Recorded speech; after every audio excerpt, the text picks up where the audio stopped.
suche in Korea meine Wurzeln, meine Vergangenheit und vor allem meine Eltern. Eine koreanische Journalistin hat mir geholfen und hat einen Artikel über mich geschrieben, um meine Eltern zu finden. Aber ich denke, die Chancen sind gleich null. Also ich habe wenig Hoffnung.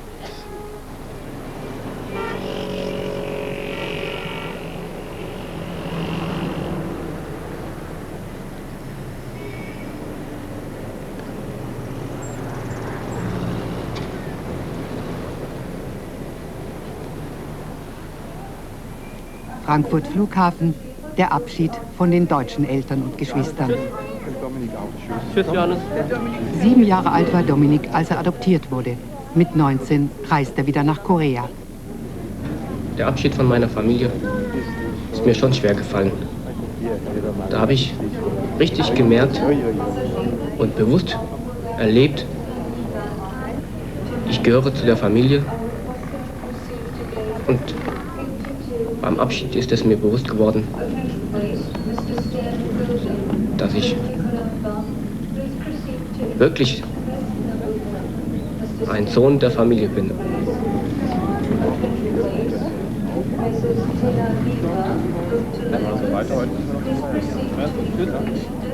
In Südkorea hatte Dominik in einem Kinderheim gelebt.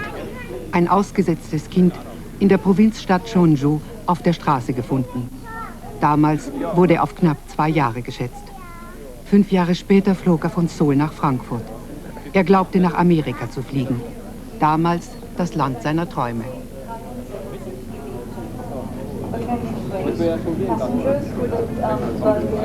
Dauert ja nicht so lange.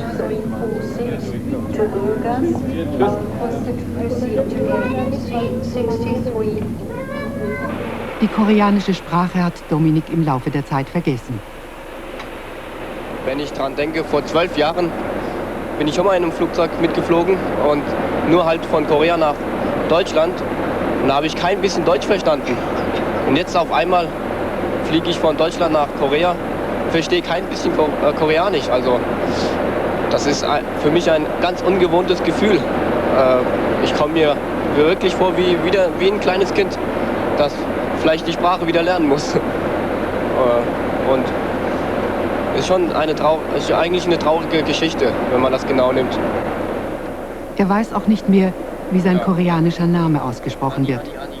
Ein Koreaner sagt es ihm. Sang-chol is correct your name, I think. Sang-chol. Not Sol. Is Sol. Korean pronunciation is Chol is correct. Sol. Yeah, Sang-chol. Sang-chol. In Korea, we used to say family name in first. Landeanflug auf Seoul. Wir sind hier ist Japan. Hier ist eine Ihnen gekommen. Hier, und dann fliegen wir hier nach Seoul, ja? Wir sind hier. Und hier haben wir das Land gesehen, wo wir Ja. Ja? Und wann werden wir ankommen? In ungefähr eine halbe Stunde. Eine halbe Stunde, ja. Iedereen wakker eigenlijk? Iedereen ist wakker rijden, ja? Ja, das war wahnsinnig interessant. So viele Knöpfe. War für mich ein tolles Erlebnis, beim Piloten im Cockpit zu sitzen und die Landung mitzuerleben. Der Kreis hat sich in diesem Moment geschlossen. Ich bin aus Korea gegangen, habe in Deutschland gelebt und jetzt gehst du wieder zurück und suchst deine Vergangenheit wieder. Und das war's ja auch, was ich die ganzen Jahre über machen wollte.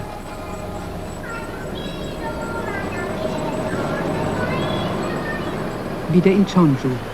Die Erinnerungen sind eine Mischung aus Traum und Realität. Sie machen ihn traurig, fast sprachlos. Hier in so einer Gasse muss ich mal gelebt haben. Seit Jahren habe ich immer einen Traum. Und in diesem Traum, da sehe ich hier eine dunkle Gasse. Und ich lieg da und ich spüre, wie meine Mutter mich verlässt. Als ich so durch diese Straßen lief, durch diese Gassen, da kam mir der Traum von meiner Mutter wieder hoch, wie ich ausgesetzt wurde, und ich habe bestimmt in so einem Dorf mal gelebt. Und ich konnte es nicht ertragen, da durchzulaufen. Und ich war froh, als wir diese Straßen verlassen haben. Früher habe ich meine Eltern immer gefragt, ob ich nicht meine Mutter wiederfinden kann.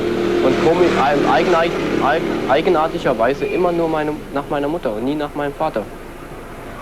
Und es war für mich sehr schwer, meine Eltern zu akzeptieren, sie anzunehmen. Ich habe sehr lange gebraucht, fast 10 Jahre. Und eigentlich schäme ich mich dafür. Es sind viele, die Dominik bei der Suche nach seinen Eltern helfen wollen. Ein koreanischer Priester, eine Krankenschwester, die in Deutschland gearbeitet hatte, ein Deutscher und ein belgischer Geistlicher, die seit vielen Jahren in Korea leben. Gleich in den ersten Tagen besuchen sie mit ihm die evangelische Rundfunkstation in der Nähe seiner Heimatstadt Cheonju. Sie wollen eine Suchmeldung aufgeben. Der Sender strahlt religiöse und kulturelle Programme aus. Politisches wird weitgehend ausgespart. Suchmeldungen gibt es häufig, weil durch die Teilung des Landes in Südkorea und dem kommunistischen Norden viele Familien zerrissen sind. Also ein Bildgedächtnis von deiner Mutter. Kannst du dir das Gesicht deiner Mutter vorstellen, im Traum eventuell? Nein? Nee, also der Traum ist ja immer schwächer geworden. Also am Anfang war der noch viel stärker. 꿈속에서 혹시 어머니 얼굴 볼 수 있는지 그건 아니고 자꾸 지금 나이 먹을수록 그 꿈이 자꾸 재미있게 말할 수 없지만 고아원 어느 곳? glaubst du, dass deine Mutter noch hier in dieser Gegend lebt? Ich meine, man kann ja auch etwas fühlen, wenn man es auch nicht weiß. Ich glaube schon. 자기 생각은 아마 어머니 이 지역 아직도 살고 계신다고 자기는 그렇게 느끼고 있어요. 옛날 그 고아원에 살 때 그 어떤 그 기억을 많이 하고 있어요. Und woran kannst du, also aus dem Waisenhaus, woran kannst du dich erinnern? Ja, wie ich da gelebt habe, ich würde sagen, die letzten 3 Jahre, so von 4 bis 7.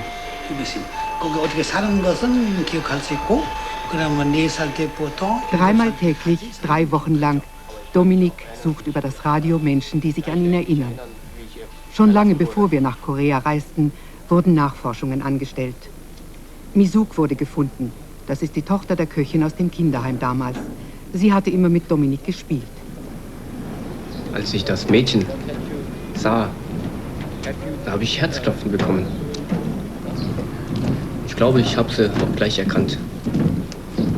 Wir haben ja wirklich viele überraschende Erlebnisse gehabt und ich habe mich auch sehr gefreut. Auf der anderen Seite war ich aber auch sehr traurig und meine Gefühle, die waren am Hin- und Herschwanken.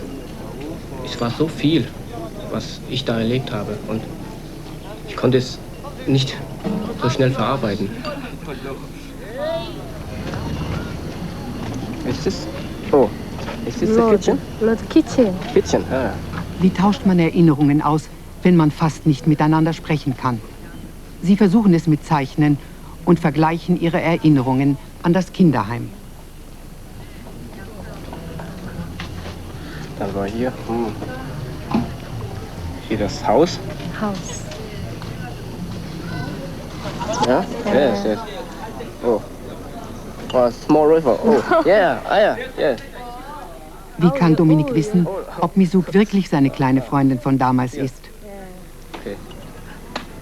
Als ich im Heim lebte, hatte ich niemanden gehabt, der mich gern hatte und der mich lieb hatte und den ich lieb haben konnte. Und eines Tages sah ich ein Mädchen unten in der Nähe der Küche spielen und ich saß ganz oben auf der Treppe und habe ihr zugeschaut.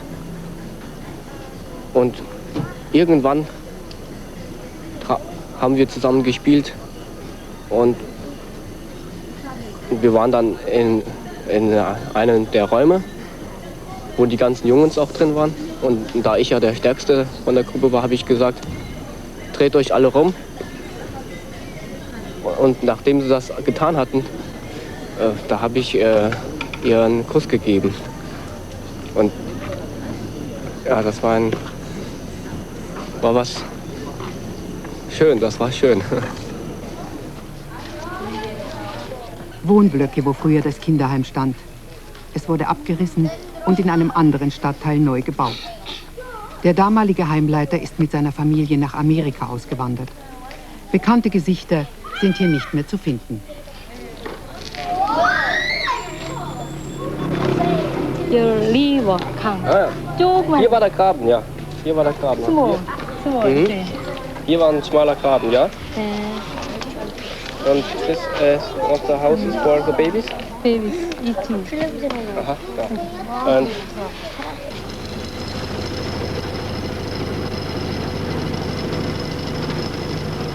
September, die Zeit der Reisernte. Im Frühjahr schon hatten wir angefragt, ob wir das neue Kinderheim zeigen dürften. Ja, hieß es damals. Doch jetzt werden wir um Geduld gebeten. In Seoul soll noch telefonisch die Erlaubnis von Holt's Children's Services eingeholt werden. Das ist eine der Regierung nahestehende Organisation, die Kinder ins Ausland zur Adoption vermittelt. Babys und Kleinkinder. Die meisten werden nach Amerika geschickt. Die Telefonverbindung kommt nicht zustande. Wir dürfen erst einmal drehen. Welcome, please. oh, His name is Matteo. Matteo. Nach kurzer Zeit müssen wir aufhören und werden gebeten, das gedrehte Material zu vernichten. Begründung aus Seoul: Journalisten stellten selten nur die positiven Seiten einer Angelegenheit dar. Und Nordkorea warte nur auf Kritik an den Südkoreanern. Wo sind also die positiven Seiten? Die Kinder werden nicht in ihrem Kulturkreis aufwachsen, sondern amerikanische oder europäische Eltern bekommen. Sie wurden abgegeben, weil ihre Mütter unverheiratet oder zu arm sind, um sie zu behalten. Ist es nur positiv, wenn dadurch irgendwo weit weg kinderlosen Ehepaaren der Wunsch nach einem Kind erfüllt wird? Ist es nur positiv, dass durch Vermittlungsgebühren der Heimaufenthalt für elternlose Kinder bezahlt wird, bis sie zur Adoption ins Ausland reisen? Es bleibt die Frage, ob die reichen Länder nicht vor allem helfen sollten, dass die Kinder im eigenen Land aufwachsen und ausgebildet werden können. Ich weiß nichts mehr von meiner Zeit daraus. Dominik hatte gut 5 Jahre im Heim gelebt, als er nach Deutschland geschickt wurde. Seinen koreanischen Namen hat er von den Behörden in Seoul. In Korea sind weder Vater noch Mutter verpflichtet, für ein uneheliches Kind zu sorgen. Wird es nicht ausdrücklich anerkannt, so hat es keine Verwandten und damit auch keinen Stammbaum, der traditionsgemäß eine große Rolle spielt. Solche Kinder zu adoptieren, ist für die meisten Koreaner noch ein abwegiger Gedanke. Social Welfare Society, private Wohlfahrtspflege, die sich selbst finanzieren muss. Sie arbeitet erfolgreich daran, soziale Probleme im eigenen Land zu lösen. Gesucht und gefunden werden koreanische Pflegemütter. Unverheiratete Mütter und sozial schwache Familien bekommen Unterstützung. Ob wir denn nichts von dieser Arbeit zeigen dürften? Der Präsident bedauert. Er gibt uns alle Auskünfte, die wir möchten, aber er sei nicht befugt, uns eine Dreherlaubnis zu geben. Leider. Diese Broschüren sollten wir bitte veröffentlichen. Dass man mit Spenden helfen könnte, sagt er nicht. In Jeonju erhalten wir den Hinweis auf ein altes Kinderheim, in dem Dominik auch eine Zeit lang gelebt hatte. Nach so vielen Widerständen sind wir überrascht, dass wir so ohne weiteres filmen dürfen. Es wurde nicht so ganz klar, wem dieses Heim eigentlich gehört. Dem Staat und der Stadt wohl nicht. Jedenfalls ist es auch auf Spenden angewiesen. Ob es auch soziale Hilfsprogramme des Staates gibt, darüber erfahren wir nichts. Es ist mit koreanischem Nationalstolz nicht zu vereinbaren, dass es in dem aufstrebenden Land, wie überall auf der Welt, soziale Probleme gibt. Zum Beispiel, dass Kinder nicht in ihrer Familie, sondern in einem Heim aufwachsen. Dominik erkennt das Haus wieder, in dem er früher gelebt hat.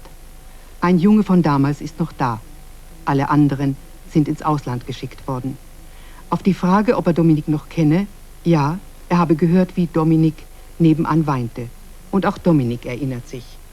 Ja, ich hab mal geweint.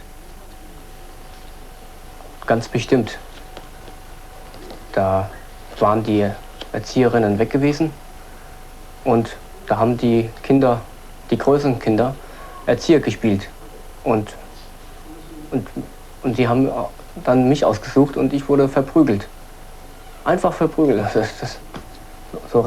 Ich konnte kaum noch laufen und 2, 3 Tage dauerte das, bis ich mich richtig davon erholt habe. Und da habe ich bestimmt geweint, ja. Bestimmt, auch wenn ich das nicht wollte. Dürfen Jungen in Korea weinen? Eigentlich nicht. Kinder dürfen nicht weinen. Und je älter die Kinder sind, umso weniger. Wenn Kleinkinder so 3, 4 Jahre weinen, das ist noch nicht so schlimm. Aber wenn größere Kinder weinen, das ist eine Schande. Das ist einfach eine Schande. Das darf man nicht. Das ist verboten. Männer dürfen nicht weinen. Wenn du aber jetzt durch Korea gehst und du erinnerst dich an deine Kindheit, dann kommen dir da manchmal nicht die Tränen hoch? Doch. Mir kommen oft die Tränen hoch. Aber ich versuche es zu unterdrücken. Mich zu beherrschen. Ich will es nicht zeigen. Das steckt einfach zu tief in mir. Und danach handle ich auch unbewusst. Ich finde, wenn kleine Kinder adoptiert werden, so bis 3, 4, höchstens 4, dann geht das noch. Aber sobald ein Kind über 5 Jahre alt ist, dann muss man damit rechnen, dass es einfach zu viele Erinnerungen hat und zu starke Erlebnisse hat. Und das ging mir genauso. Ich hatte immer Sehnsucht nach Korea, dass ich einfach noch mal Korea sehen wollte. Und ich will wissen, woher ich komme. Die Häuser sollen jetzt abgerissen werden, die Kinder ein neues Heim bekommen. Aus Dominiks Zeit sind noch die Heimleiterin und der Pfarrer da. Ja, er kennt mich wieder. Ja? Ja, hier kannte ich. Ja, genau. Wo? Bin ich das? Ja, da bist du. Oh, meine Segelfliegerohren. Mhm. Wie alt bin ich denn da? 몇 살이었다고요? 5살이었다고? 5 Jahre? Ja, das war. Oh ja. Dominik kann nur schwer verstehen, dass bis auf die beiden alle Erwachsenen von damals nach Amerika ausgewandert sind. Er würde so gern in Korea leben und stellt sich vor, dass er einmal für immer zurückkommt. Dominik hat sich mit Studenten verabredet. Von ihnen will er wissen, welche Chancen er sich bei seiner Rückkehr ausrechnen könnte. Die Studenten haben darum gebeten, nicht über politische Themen zu sprechen. In der Zeit unseres Besuches demonstrieren fast täglich Studenten in der Universität von Seoul. Auf der Straße sind solche Demonstrationen verboten, aber daran halten sich die jungen Menschen nicht.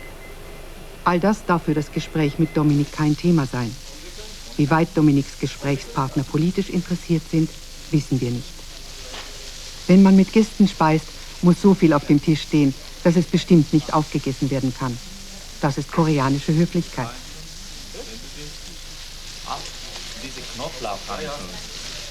Ein Gast, der die Tafel leer ist, verletzt das Kibun, die Gastfreundschaft. Und in diese Lage darf niemand gebracht werden. Eine Frage. Was würdest du sagen, bist du ein Deutscher oder bist du ein Koreaner? Das ist eine schwierige Frage, weil vom Benehmen her bin ich bestimmt ein Deutscher, Ja. ganz bestimmt. Aber ich fühle mich nicht so als Deutscher. Ich fühle mich als Koreaner und möchte es auch gerne sein. Ja, die Seele, das Herz, Herz. ist für Korea. Ja. Herz ist für Korea. Dann, aber die äußerlichen Bedingungen. Dann irgendwann, wenn die Zeit kommt, wo du entschieden musst, ja? Entscheiden musst, dann würdest du als ein Koreaner bleiben. Ich würde gerne hier leben wollen, aber ich habe gehört, dass es hier sehr, sehr schwierig ist für einen Deutschen. Und ich habe gehört, dass der Stammbaum oder die Ahnentafel für einen Koreaner sehr, sehr wichtig ist. Ja, sehr wichtig. Aber ich habe ja keinen. Glaubt denn, der Stammbaum spielt noch so große Rolle in Korea, heutigen Zeit? Ja, ich weiß es nicht. Es stimmt. Aber nicht so stärker als früher. Nicht so stärker als früher. Mit vielen höflichen Umschreibungen haben sie ihm zu verstehen gegeben, dass es für ihn unmöglich wäre, in Korea wieder Fuß zu fassen. Dominik erfuhr auch etwas von den vorsichtigen Versuchen, sich aus dem traditionellen Gehorsam den Eltern gegenüber ein bisschen zu lösen. Die jungen Leute möchten nicht ganz so traditionsgebunden leben wie die Generation vor ihnen. Wie ist das eigentlich? Was haltet ihr davon? Was haltet ihr von der Familienplanung da, das hier propagiert wird? Die Regierung empfiehlt immer 2 Kinder. Ja. Und die jungen Generationen mögen die nur zwei oder heiß. Also ihr seid damit zufrieden, ihr seid einverstanden? Ja, aber die meisten möchten immer Sohn. Einen Sohn, ja? Ja. Warum einen Sohn? Weil die Männer hat immer Vorrechte. Viele Vorrechte haben. Ach so. Mit diesen Zahlen führt der Staat seinem 40-Millionen-Volk vor Augen, wie schnell es sich vermehrt. Die Regierung fordert die Ein-Kind-Familie. Tief verwurzelt ist in jedem Ehepaar der Wunsch nach einem Sohn. Viele lassen deshalb während der Schwangerschaft untersuchen, ob ein Junge oder ein Mädchen unterwegs ist. Und viele Schwangerschaften werden abgebrochen, wenn ein Mädchen zu erwarten ist. In den Schulen gibt es deshalb heute schon viel mehr kleine Jungen als Mädchen, sagte man uns. Allerdings nicht vor der Kamera, denn über Politik spricht man nicht öffentlich und schon gar nicht negativ. Ich habe mit vielen Studenten und Schülern gesprochen über Politik und da kam ganz deutlich heraus, dass Politik eine ganz schwierige Sache ist, wenn man sich mit Politik beschäftigt. Das kann hier in Korea wirklich gefährlich werden, denn man sieht das ja auch hier, überall steht die Polizei vor, wo Studentenaufstände passieren könnten, vor Kirchen und vor Universitäten und es muss schon gefährlich sein. Das politische Korea mit seinen vielen Tabus bleibt uns verschlossen. Das traditionelle Korea und seine alte Hochkultur zeigt man uns gern. Hier eine traditionelle Hochzeit. Die Ehe wurde über einen Heiratsvermittler von den Eltern der Brautleute beschlossen. Die Braut wird hinter einem dichten Schleier geführt. Sie kam zur Hochzeit aus Amerika. Dort studiert sie, ebenso der Bräutigam. Aber die beiden haben einander noch nie gesehen. Eine Frau zu heiraten, die er nicht kennt, ob Dominik sich das vorstellen kann?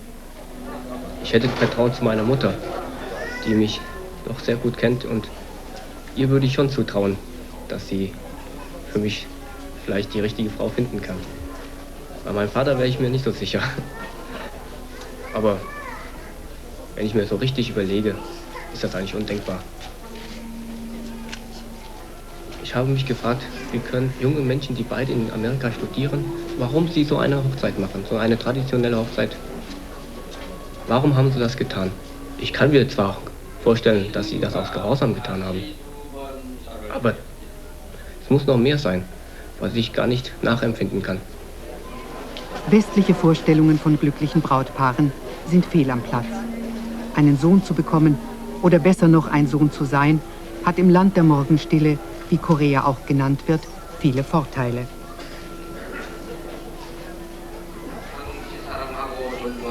Die Braut darf bei der Hochzeit nicht lächeln, sonst wird das Kind ein Mädchen.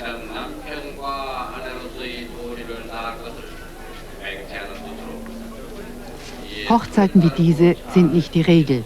Aber auch wenn das Brautpaar sich vor der Hochzeit kennen und lieben lernt, ist das Einverständnis der Eltern von großer Bedeutung.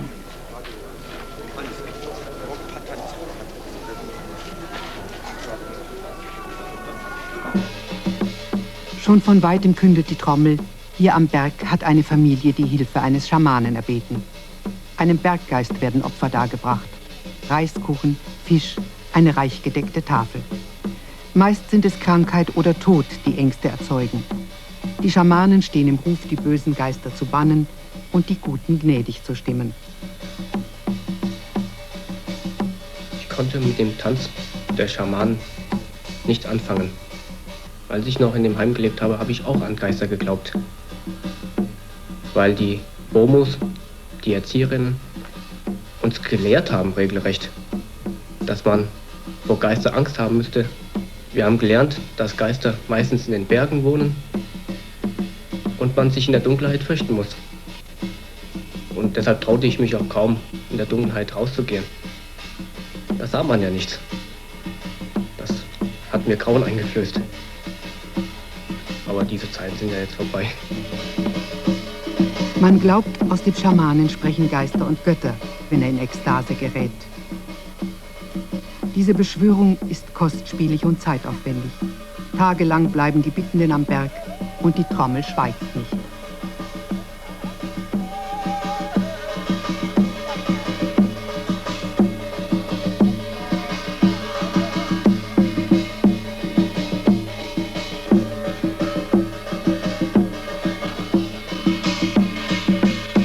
Where's your house?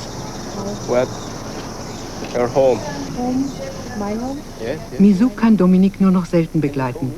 Sie studiert in Cheonju. Cheonju, ist das wirklich noch seine Heimatstadt? Sein Kulturkreis? Wenn niemand da ist, der übersetzt, kann Dominique kaum Kontakt mit seinen Landsleuten aufnehmen. Die Bilder seiner frühen Kindheit musste er korrigieren. Vieles, was er für wahr hielt, hat sich jetzt als Traum gezeigt. Es sind die letzten Tage unserer Reise. Ist sich Dominique klar geworden, wohin er gehört, ob er Deutscher oder Koreaner ist? Je länger ich in Korea bin, umso unsicherer werde ich, ob ich zu Deutschland gehöre oder zu Korea. Ob ich in Deutschland wohnen möchte oder in Korea. Ich weiß es wirklich nicht mehr. Fällt es ihm auch so schwer zuzugeben, dass auch sein Heimatland nicht nur Sonnenseiten hat? Wenn ich von mir ausgehe, dann würde es für mich auch sehr schwer sein, Kritik an Korea auszuüben. Da ist so ein gewisser Stolz in den Koreanern und ich glaube, der ist auch bei mir noch erhalten geblieben. Man will sein Land möglichst gut darstellen und das muss man doch verstehen. Das ist so ein Nationalstolz und jeder hat gesagt, man will nicht, dass man Schlechtes über Korea zeigt. Und das ist, finde ich, auch irgendwo eine positive Seite. 남자분이 입으신다고요? 이거 좀 봐주세요. 앉으세요. Push down. Dominique möchte sich noch einmal so kleiden, wie es in Korea Tradition ist. Bei festlichen Anlässen trägt man auch heute noch den Hanbok. Dominique hatte viele Leute gefragt, was er tun könne, um ein echter Koreaner zu werden. Das sieht gut aus. Mhm. Das ist gut. Ja. Ja, soll ich rot oder blau nehmen? Ja. Rot, hm? Das ist schön. Das hier, ja. Ja. Mhm. Die ist ja auch Das ist auch schön. sehr schön, ja. Mhm. Ja, als ich sie gefragt habe, ob es denn überhaupt eine Möglichkeit gibt, dass ich in Korea wieder leben könnte, Da habe ich doch verschiedene Farben gesehen. da habe ich überall gehört, das sei nicht mehr möglich. Und wenn, dann wirklich mit sehr viel Schwierigkeiten verbunden und das hat mich tief berührt und ich fühlte mich regelrecht als Ausgestoßener. Obwohl ich gedacht habe, ich bin ein Koreaner, auch wenn ich hier in Deutschland lebe. Und das war sehr schmerzhaft und darüber war ich auch sehr enttäuscht, dass mir keiner eine Hoffnung gemacht hatte. Ich habe mit Studenten gesprochen und auf die habe ich die größte Hoffnung gesetzt, weil das junge Menschen sind, die doch bestimmt so eine Situation besser verstehen, weil es eine ganz andere Generation ist. Auch die Studenten haben mir gesagt, es ist nicht möglich. Und das musste ich einsehen. Dominique hätte gern die Möglichkeit der Wahl gehabt. Wurzeln hat er ja auch in Deutschland geschlagen, wo er seine neue Familie fand.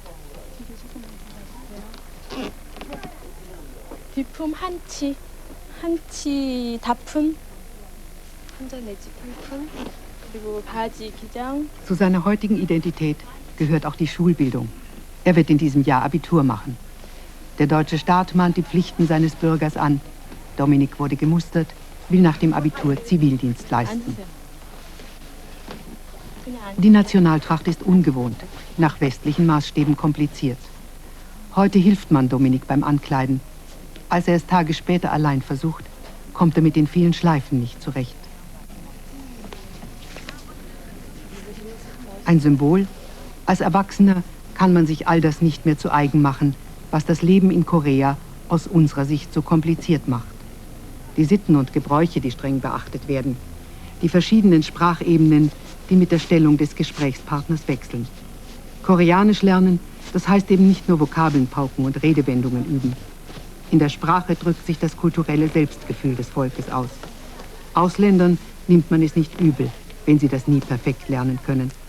Aber Dominik ist in Korea geboren und denkt doch inzwischen so anders. Ein Hanbok macht noch keinen Koreaner.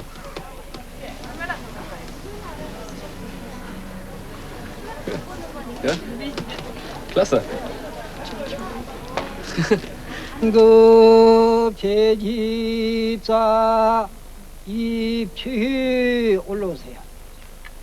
Der 15. Tag des 8. Monats im Mondjahr. Chuseok beginnt. Am Abend wird Vollmond sein. Chuseok, das ist das Fest der Ahnen. Das Fest, an dem ganz Korea unterwegs ist, zu den Gräbern seiner Vorfahren.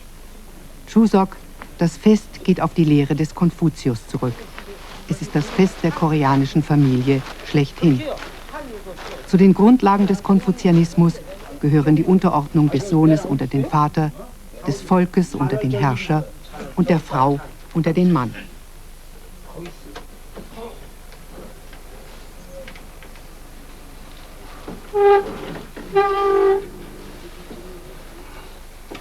Der Ahnenschrein.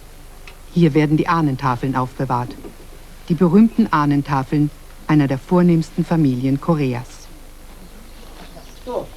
Es ist die Familie der früheren Könige. Viele Generationen zurück die Namen der Väter, nicht der Mütter. Erst in allerneuester Zeit nehmen die meisten Familien auch die Töchter und die Schwiegertöchter in den Stammbaum auf. Es ist nicht üblich, dass man Fremde zu Chuseok einlädt. Wir haben lange nach einer Familie gesucht. Es war für mich ein sehr erhebendes Gefühl, bei den Nachkommen der Königsdynastie von Korea, der Familie Lee, eingeladen zu sein und am Chuseok-Mahl teilzunehmen. Zumal das Chuseok-Fest eigentlich ein ganz familiäres Fest ist, durfte ich, der eigentlich ein Fremder ist in dem Lande, durfte ich da mitmachen. Am Chuseok habe ich unter anderem auch gedacht, dass es für mich dieses Fest eigentlich gar nicht geben könnte, wenn ich noch in Korea gelebt hätte. Weil ich ja meine Ahnen nicht kannte und am Chuseok-Tag verehrt man nun mal die Ahnen. Und wohin sollte ich denn hingehen? Das Fest hätte mir nichts bedeutet. Wenn ich daran denke, dann kommt schon Traurigkeit auf, weil ich nicht weiß, wer ich bin.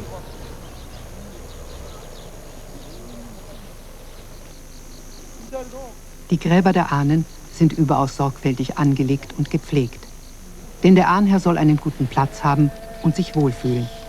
Schon manch einer wurde umgebettet, weil seine Angehörigen fürchteten, er könne keine Ruhe finden. Zum Fest gehen auch die Christen zu den Gräbern, wie bei uns zu Allerheiligen. Und die Christen halten an diesem Tag Erntedank, wie die anderen Religionen auch.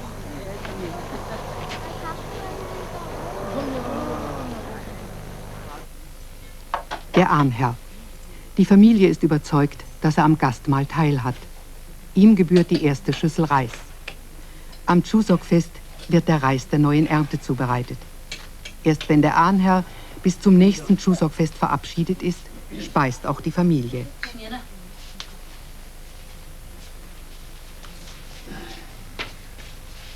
Als erster erweist der Hausherr dem Ahnherrn seine Verehrung.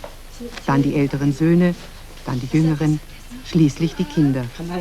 Eine Zeremonie streng in der Rangfolge, entsprechend der Stellung in der Familie. Das ist Korea.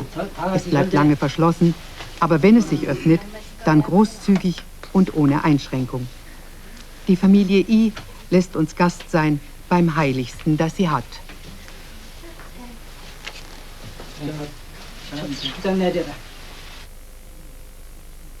Wir sind schon beim Kofferpacken für die Heimreise, da meldet sich dieses Mädchen. Sie hat von Dominik im Radio gehört und sie glaubt, seine ältere Schwester zu sein. Vieles spricht dafür, dass sich Geschwister gefunden haben. Das müssten dann seine Eltern sein, als jung verheiratetes Ehepaar. Der Mann hat zu der Zeit einen Sohn ausgesetzt. Kurz danach starb er an Tuberkulose. Die Frau verdiente damals den Unterhalt für die Familie auf dem Markt in Seoul. Ich empfinde für das Mädchen, für die Schwester, große Liebe. Sie war ja diejenige, die gesagt hat, hier, das könnte, nachdem sie diese Durchsagen gehört hatte, da müssen wir hin. Und wenn es doch nur ähnliche Umstände sind, die beiden also nicht verwandt? Das wäre ein schwerer Schlag für mich. Aber ich würde trotzdem mit ihr in Kontakt bleiben. Und ich will auch gar nicht daran denken. Er muss daran denken, denn erste Blutuntersuchungen sind negativ. Die beiden schreiben sich. Sie wollen eine Genuntersuchung.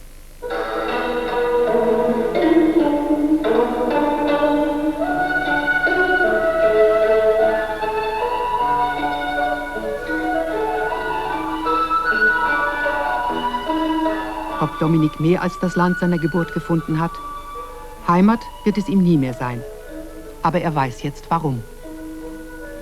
Ich habe mich oft gefragt, bist du wirklich ein Koreaner? Gehörst du auch dorthin?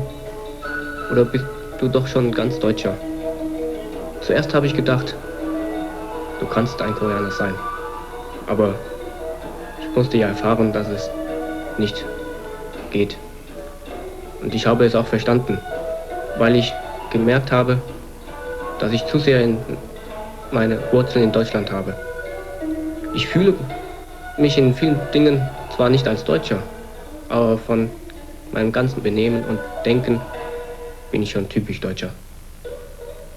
Und daran kann man nichts ändern. Und ich habe es eingesehen und verstanden.